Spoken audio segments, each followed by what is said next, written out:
de volta com o nosso Vida Melhor. Aliás, o programa tá lindo, né? E eu sei que você tá curtindo, tá gostando. Comenta lá nas fotos, pode dar sua sugestão. O programa é nosso, então fica à vontade, viu? Para participar dele. Inclusive através do nosso WhatsApp, que é o 011 9 5045 1840. Agora a gente vai para aquele momento que eu gosto muito. Toda segunda-feira a gente tem Amor Exigente aqui no programa. E é o máximo. Para quem não conhece, Amor Exigente é uma instituição sem fins lucrativos que trabalha com grupos de auto e mútua ajuda, que se reúnem uma vez por semana, 2 horinhas, que funciona muito. Voltado para a dependência química, mas eu digo que é um programa de qualidade de vida. Qualquer pessoa pode participar sem custo nenhum. Mesmo que não tenha nenhum tipo de casa, não tem ninguém com dependência química em casa, você pode e deve fazer a prevenção. Tem os grupos de Sempre é Tempo. Se você tem o problema da dependência química, tem grupo de sobriedade. Mas para a família, a gente que é mãe, pai, a gente vai aprendendo, viu? É muito, muito bom. E hoje eu tô aqui com 2 pessoas queridíssimas. Luiz Fernando Calduro, que é presidente de Amor Exigente, que vocês já conhecem, tá sempre aqui. Mas hoje eu recebo também uma escritora, autora do livro Todas as Funções de uma Cicatriz, Lâmia Laís Brito. Seja muito bem-vinda, Lâmia. Ela é produtora do projeto Livrar, que distribui livros e de autores marginais e periféricos em shows do rapper carioca MC Marechal, certo? Como é que é esse projeto? Me conta. Ele começou em 2012, né? A gente arrecada esses livros, né? De autores independentes, né? Autores periféricos que não estão aí no cânone, né? Da literatura. E durante os shows, tanto do MC Marechal como MC Sante, né? Os shows da VVAR, que é o selo, né? A gente distribui durante esses shows, né? Para poder... MC Marechal é um rapper? Rapper. Uhum. E aí a galera que gosta desse tipo de literatura que é mais alternativa também? Isso. Ou na verdade vocês vão lá para incentivar a leitura? Para incentivar a leitura, né? E como eu já faço parte dos saraus, dos slams, dessa cena, né, literária, então eu já incluo esse tipo de literatura, né, e já distribuo. Que máximo. Eu li seu livro, suas poesias são tocantes, são profundas, né? Elas têm relatos de dor aqui. Tem. Né? Isso tudo é parte da sua história? Esse livro, ele é quase que autobiográfico, né? Ele tem muito de mim, tem muito da minha história, né? Se não é meu, da minha história, são de pessoas muito próximas, né? Uhum. E é basicamente, fala de todas as funções de uma cicatriz, porque são as cicatrizes que eu tenho mesmo, né? As físicas, as emocionais, né? Todas elas. E essas cicatrizes emocionais, elas passaram pela dependência química, né, Lâmia? Uhum. E como é que foi isso? Por isso que hoje a gente está aqui com o Amor Exigente, com a Lâmia, até porque a gente sabe que sua família se envolveu com o Amor Exigente por conta da dependência química, não foi isso? Uhum. Eu tô limpa há 12 anos, né? 12 anos, 1 mês e 4 dias. Que bom. E eu precisei muito, né, dos meus pais para poder estar limpa hoje, né? Sem eles seria impossível, né? E aí minha mãe, meu pai, eles encontraram o Amor Exigente, começaram a frequentar, né? Eu frequento uma outra irmandade, né? Só para dependentes químicos, né? E foi o que eu precisei, né, para poder estar aqui hoje. Isso ainda te emociona, né? Sim. Eu vi que você quase chorou de falar desse momento. Tem muita dor na dependência química, né? Tem. Eu lembro no começo, assim, no começo nunca é dor, né? Mas chega um momento que para algumas pessoas se torna dolorido, né? Eu fui uma dessas pessoas, né, que não consegui dosar isso, não sei. E não consegui, não deu certo. Né? Eu sou uma adicta, né? Eu tenho consciência disso, eu aceitei esse fato, né? E aí, a partir daí que começou a minha recuperação. Que bom, daqui a pouco eu quero conversar mais, mas deixa eu dar boa tarde aqui pro meu amigo Luiz Fernando. Cada vez melhor, Cláudia? Cada vez melhor. A gente sabe que quando existe um dependente químico, existe uma família na codependência que precisa ser tratada, né? E é isso que a Amor Exigente faz. Isso, precisa tanto ou mais que o dependente químico. E o Amor Exigente abraça esta família, também abarca e abraça o dependente químico nos grupos de sobriedade com o Amor Exigente. No caso, a Lâmia não frequentou os grupos de sobriedade de Amor Exigente, mas frequenta e frequentou outros grupos de apoio. Então, o grupo de apoio são todos maravilhosos, independente de nós indicarmos sempre sobriedade com amor exigente. E eu penso que faz a diferença. Eu fiquei emocionado também com a abertura do nosso quadro de Amor Exigente, quando a Lâmia começou a falar de um projeto social, quando ela começou a falar de responsabilidade social, e para mim isso se confunde muito com espiritualidade, que é um fator fundamental para a recuperação de um dependente químico. Então, Lâmia, parabéns pelo seu trabalho de responsabilidade social, e isso faz parte da sua recuperação, eu tenho certeza que você tem consciência disso. Que bom. E faz parte da recuperação outros pontos também, né? Estar num grupo de apoio, frequentar um grupo de apoio é parte da sua sobriedade, da sua recuperação, não é? Eu, desde o começo, né, eu fui internada e depois que eu saí da internação, eu frequento, né? No começo eu frequentava muito mais, né, todos os dias, eu servi nos grupos, né, como coordenadora. Hoje, um pouco menos, né, mas eu não deixo de ir, né, eu não deixo de me lembrar que existe, que eu sou adicta, que existe um grupo, né, em volta de mim que pode me ajudar a qualquer momento, né, e eu construí isso durante esses 12 anos. Além do serviço social, né, do trabalho social, frequentar um grupo, o que mais que você coloca em prática e que você acha importante e que faz parte da sua recuperação? Eu acho que a gente vai criando responsabilidade com o tempo, né? Eu não tinha nenhuma, eu não sabia o que era isso, né? Aí eu comecei a fazer faculdade, né? Eu terminei uma faculdade, né? Mas no começo eu não terminava nada, né? Era tudo muito confuso, muito bagunçado. E aí, agora, eu tenho uma faculdade, né? Eu tenho o meu livro, eu tenho um projeto social.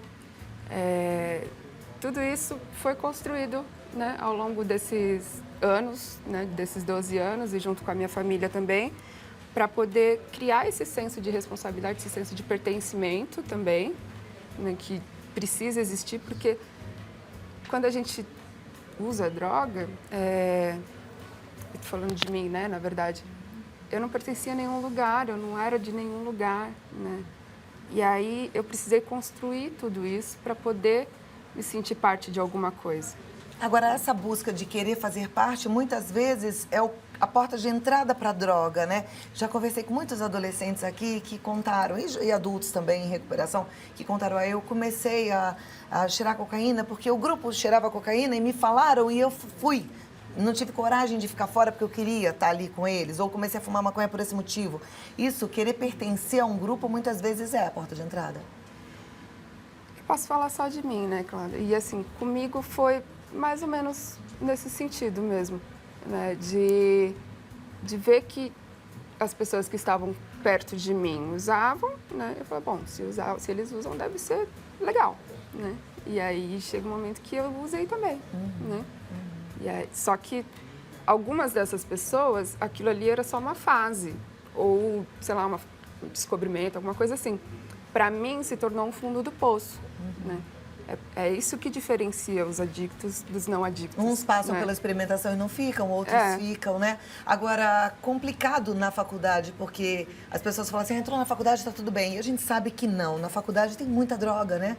Tem muita gente que usa droga na faculdade. Isso foi um problema para você? Não foi, porque na faculdade eu já estava limpa há um tempo, já tinha, né, como me segurar ali de alguma forma, né? Eu passei toda a faculdade sem usar, sem beber, sem nada. E aí, quando eu, sei lá, ia nas festas ou ia para um barzinho, alguma coisa, chega um momento que, se começa a me pegar, se começa a ver que tem muita gente bebendo e eu não estou me sentindo bem, eu simplesmente saí e ia embora. Né? Só que eu precisei aprender que eu posso fazer isso, que eu não preciso ficar me sentindo mal num lugar. Que eu posso simplesmente ir embora porque é o meu bem-estar. É eu que tenho que prezar por isso. Ou seja, esse senso de pertencimento, ele é muito mais profundo e interno do que a gente fica imaginando, né? A gente não pertence a coisas, a circunstâncias, a gente tem que estar com isso dentro da gente. Sim. Né? Você fala disso também nas suas Falo. poesias. Aliás, gente, o livro é lindo, as poesias da Lâmia, elas são profundas. Eu indico, vale a pena, todas as funções de uma cicatriz. Quem quiser comprar seu livro para ler, como é que faz? Entra no meu site, www.lamiabrito.com.br, e tem também no Facebook, conversar comigo diretamente, né? Na Amazon também tem para vender. Então vai lá, lamiabrito.com.br. Eu vou dar 2 minutinhos para vocês tomarem uma água e eu volto aqui já, mas você não. Vamos lá, de volta com os nossos queridos Lâmia e Luiz Fernando. A turma em casa também já participou, já tenho perguntas aqui, vou fazer daqui a pouquinho. Mas antes eu queria compartilhar um depoimento, né? A Lâmia abriu o coração e o Hugo também. E o Hugo é adicto, está conseguindo manter a sobriedade, ele compartilhou a história dele com a gente e vamos ver juntos agora. Pode rodar.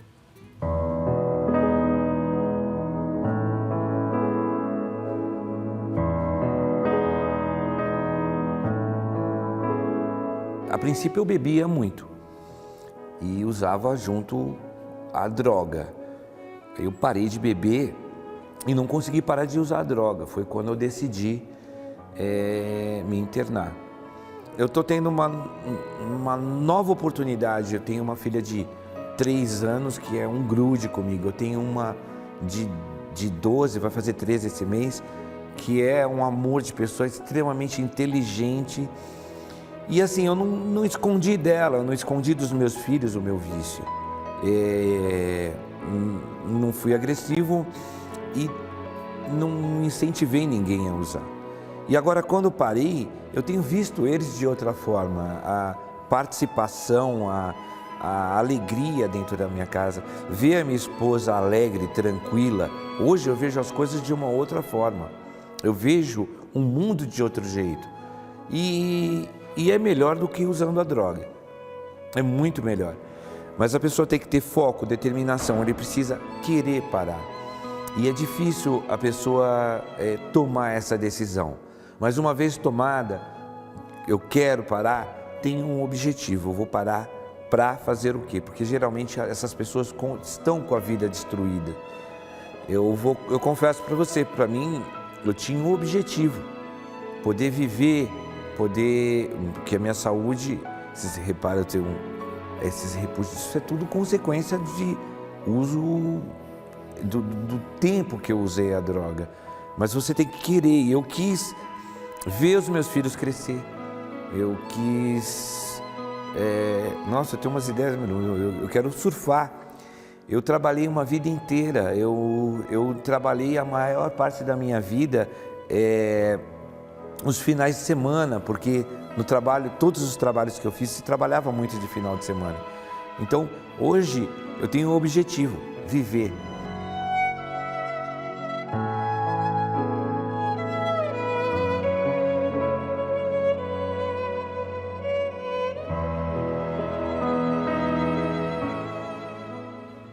É lindo a gente ouvir isso, né? Eu tenho um objetivo, é viver. E viver de verdade, a gente só vive com a cara limpa, né, Lâmia?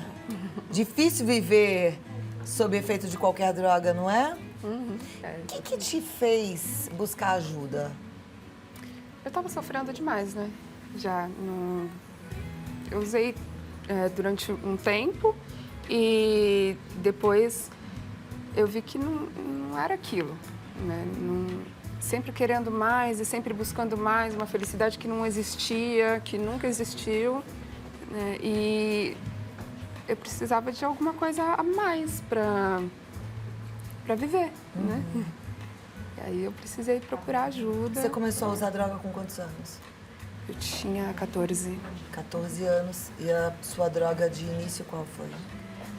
Maconha. Você acredita que ela é o primeiro passo ou não necessariamente assim? Não necessariamente. Tem gente que bebe, tem gente que fuma. Eu nunca gostei de bebida, né? Então, cada pessoa é uma, né? Cada pessoa tem um organismo, né? Enfim, eu gostava de algumas drogas, né? E e não gostava de outras, né? Tem gente que é diferente, que é o contrário. Então, não dá para E você colocar ficou todo mundo. usando drogas durante quanto tempo? Foram 16, foram 2, 3 anos. 2, 3 anos 3. já de luta. Foi um tempo rápido, né? Eu diria até curto perto do que a gente vê das pessoas para entrarem e entenderem que aquilo está trazendo tanto sofrimento. Eu lembro de uma entrevista aqui que uma querida falou assim: Cláudia, eu usava droga no começo rindo e para rir, e no final eu usava chorando e sofrendo muito. E no caso dela foi mais longo. O seu sofrimento começou rápido, né? Eu não sei por quê, né?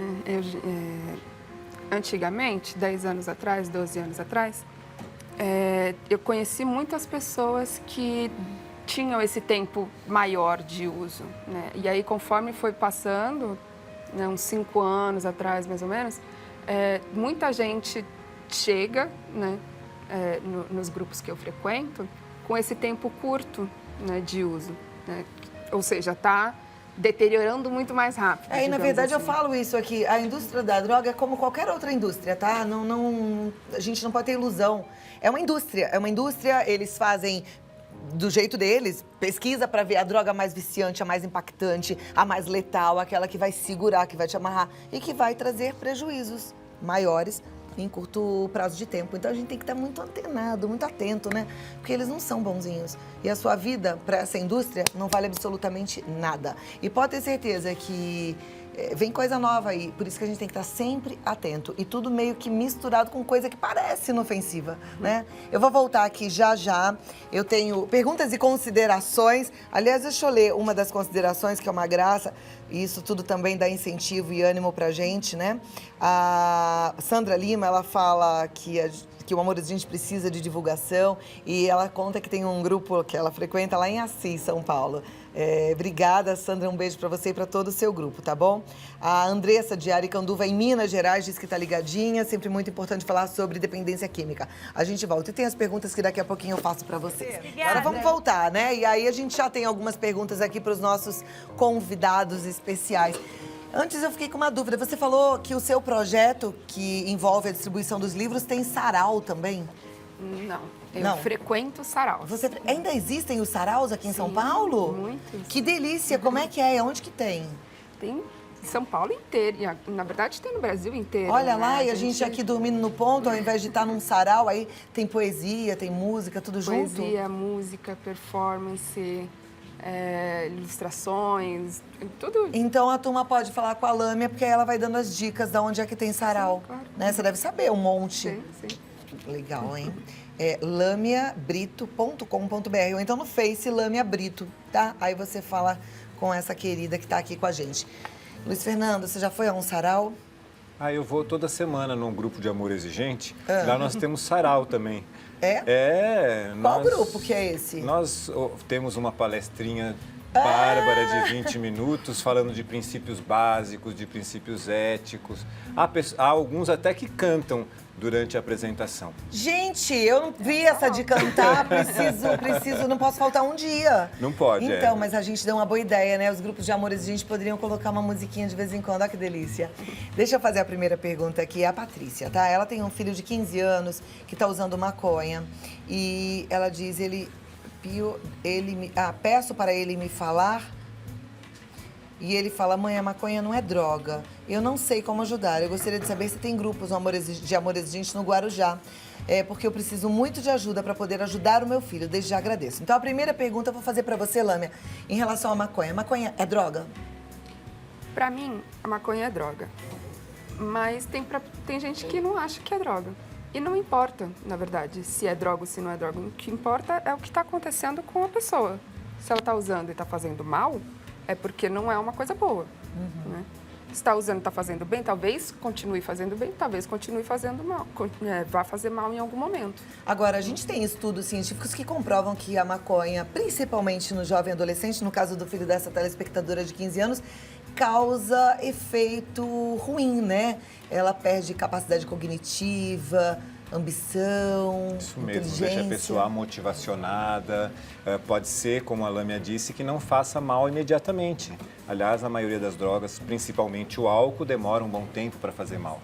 Mas mesmo que não faça um mal significativo, e a maconha pode fazer, causar uma esquizofrenia, causar surtos psicóticos, pode. Mesmo que ela não faça isso, ela tira da pessoa o ideal de alcance que essa pessoa poderia ter. É A verdade. pessoa podia chegar no topo, ela vai chegar 2 andares abaixo do topo. Você tem Então, razão. para que nós vamos nos expor a uma droga ou qualquer tipo de droga? Nós precisamos viver mesmo em plenitude e em abundância. Muito bem. O Norberto Silva, ele é de São Roque, em São Paulo. Ele pede, né? Será que a Lâmia pode falar com as pessoas da idade dela? Se ela puder, o que ela diria? Ele fala ainda, parabéns pela atitude. Então, acho que essa câmera aqui que está na Lâmia pode falar, imaginando que é para alguém que você conhece agora e que, de repente, está querendo experimentar ou fez uso devagarinho. Bom. Se você não está bem, né? Se você está achando que a droga está fazendo mal de alguma forma, procure ajuda, né? Seus pais podem te ajudar, seus amigos podem te ajudar, né? Ou a gente tem a internet hoje, né? Com vários grupos, né? Tem no Brasil inteiro, tem o Amor Exigente, tem o Narcóticos Anônimos, que é o que eu faço parte, e tem vários outros, né? A ajuda, ela existe, ela está aí, né? Quem tem que querer essa ajuda somos nós, os adictos. Né? Não adianta a pessoa não querer, né? Só a família querer. Precisa ser uma ajuda mútua, né? de todo mundo, né? Tanto da família quanto do adicto. Né? Não dá para forçar alguma coisa. Perfeito. Aqui, olha, tem um telespectador ou telespectadora que não quis se identificar e que fala, tem um amigo que vive constantemente lutando contra esse vício. Ele consegue ficar sem até uns 3 meses, mas depois acaba voltando. É possível conseguir vencer sem nenhum tratamento? Não. É preciso buscar ajuda. Sozinhos, essa palavra não é muito radical. Eu diria que é extremamente difícil você conseguir sozinho. Para quê? Busque uma ajuda, busque uma informação, busque um grupo de apoio, busque um profissional, busque a sua família, você vai estar acertando melhor.